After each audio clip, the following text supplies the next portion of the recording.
On est sur la dernière escale du tour et on travaille sur la phytoépuration. C'est Kevin qui va nous expliquer comment ça marche et pourquoi c'est intéressant.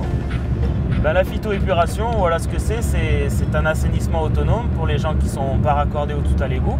On fait des bassins, c'est rempli de granulats, c'est planté et donc par l'action en fait des bactéries qui sont dans les granulats en pourtour des racines, les eaux passent dans les filtres et se font traiter au fil de l'eau.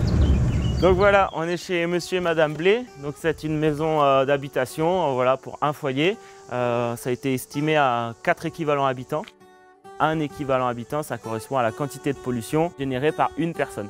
On a la parcelle concernée ici, avec un cours d'eau en limite de parcelle. Là, on a la maison. Les eaux usées sortent par là, premier filtre, deuxième filtre. Donc un filtre vertical qui va être ici. C'est un filtre de 4 mètres par 2 mètres.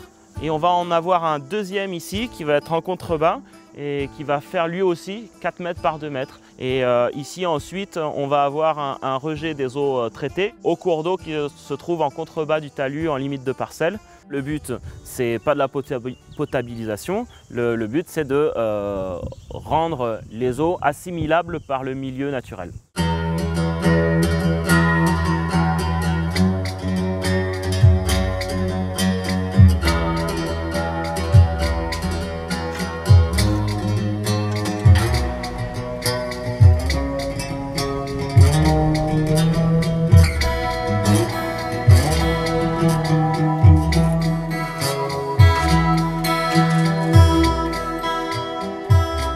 Voilà, on arrive chez Alain qui a une phytoépuration depuis 6 ans. Ok, top. Voilà, bonjour. Donc vous êtes à la maison. C'est aussi un lieu de permaculture où on a choisi donc, il y a 5-6 ans d'installer un système de traitement des eaux usées par phytoépuration. Donc ça, c'est des phragmites. Elles doivent faire 2,50 m, 3 mètres de haut. C'est juste génial la vie qu'il y a là-dedans. Et puis moi j'aime beaucoup parce que c'est très aérien. Et vraiment, depuis 5 ou 6 ans, si on a été gêné 3 fois par les odeurs. Et puis ça va descendre jusqu'au deuxième filtre qui est ici, qui est le filtre horizontal. C'est-à-dire que là-bas on a de la profondeur et de la masse.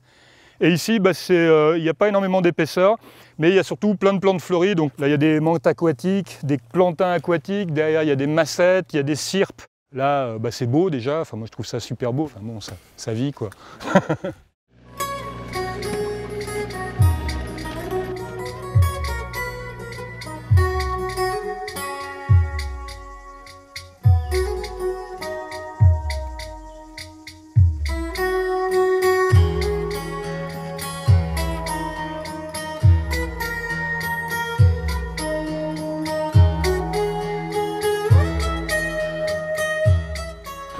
Il y a une pente en fond de filtre qui amène les eaux jusqu'au drain afin que les eaux se clarifient en décantant légèrement au fond de filtre et remontent dans le drain.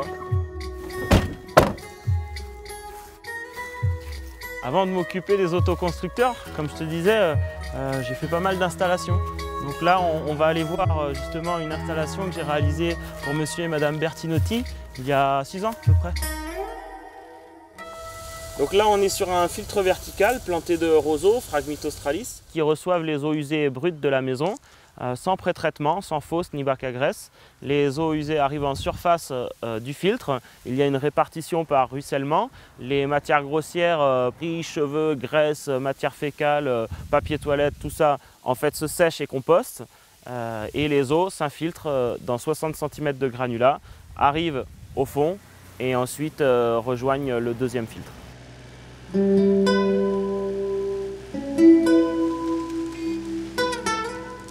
niveau du remplissage, on a 20 cm de galets au fond, ça draine en fait. Ensuite on a 30 cm de gravillon et on finit par une couche de 10 cm de sable qui permettent aux matières grossières de rester en surface afin que les eaux soient clarifiées et s'infiltrent.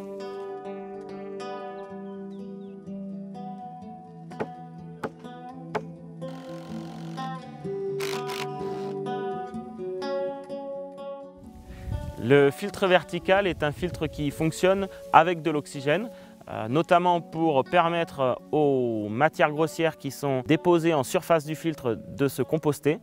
et ensuite aux eaux qui s'infiltrent d'être dégradées avec des bactéries aérobies qui vont permettre les réactions chimiques nécessaires à cette première phase de traitement oxygéné.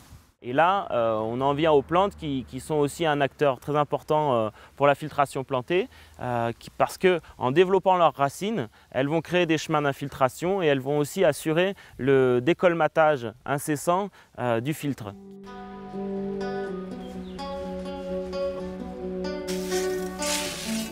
Les eaux usées pré-traitées venant du filtre vertical arrivent en entrée du filtre horizontal. On a une diversité de 6-7 espèces de plantes aquatiques différentes, contrairement au filtre vertical où on n'a que des roseaux.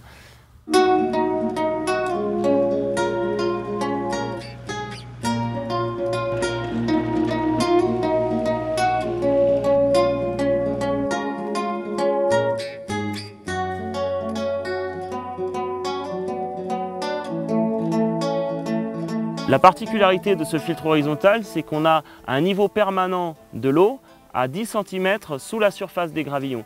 C'est-à-dire qu'il y a une masse d'eau dans ce filtre, ça crée des conditions anaérobies avec peu d'oxygène qui amènent à se développer d'autres types de bactéries que dans le premier filtre. Et ce traitement est complémentaire par rapport à celui du premier étage qui lui est oxygéné.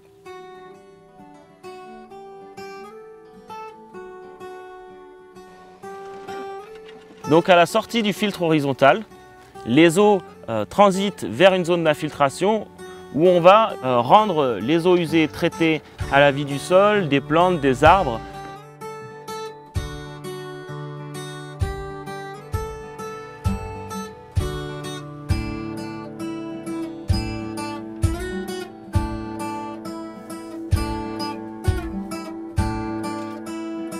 C'est une opération qui a coûté aux alentours de 10 000 €, pour lequel j'ai bénéficié de 1 500 ou 2 000 € de subventions.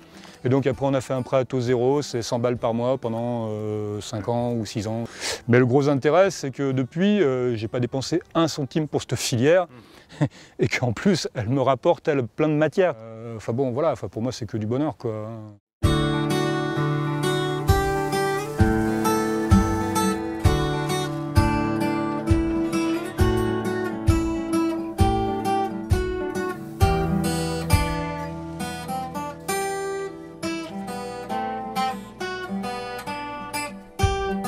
Si on imagine que je suis les eaux usées de la maison, j'arrive par ici. Je suis un peu comme un poison dans l'eau. Je profite de la pente pour arriver dans le premier filtre de phytoépuration. Alors là, bon, il n'est pas encore arrivé, mais normalement il y a une couche de sable qui me permet de m'étaler sur toute la surface du filtre. Ici, les grosses matières vont rester et l'eau va percoler à travers le système. On alterne une semaine sur deux, un coup ici, ça permet aux matières organiques de sécher et de composter. En quelques heures, 4 à 8 heures, je traverse tout le filtre pour le quitter par le bas. Après, je rejoins directement le second filtre, le filtre horizontal, où j'arrive juste en surface, quelques centimètres sous les graviers. Alors là, il me faut à peu près 48 heures pour traverser toutes les racines qui vont me purifier et ressortir par le bas de ce second filtre vers l'infiltration. Après avoir traversé les deux filtres, je suis maintenant assimilable par l'environnement. Alors ici, je ne peux pas m'infiltrer parce que le sol est trop dur. Alors, je traverse la cour pour rejoindre le ruisseau de l'autre côté. L'assainissement d'une manière générale, que ce soit fait par filtre planté ou autrement, en fait ça consiste à transformer la matière organique en matière minéralisée. Et après il y a toute cette part de pollution chimique qu'on va avoir avec les détergents, mais aussi les médicaments. Et là il y a une partie de cette chimie-là qui va pouvoir être décomplexifiée en fait chimiquement par les bactéries et autres micro-organismes dans les filtres. Mais il y a une partie de cette pollution chimique qui ne sera pas dégradée parce que les molécules sont trop complexes et elles vont être restituées au milieu avec les eaux. Pour la phyto, on peut faire un effort, mais pour la terre, on peut faire un effort supplémentaire.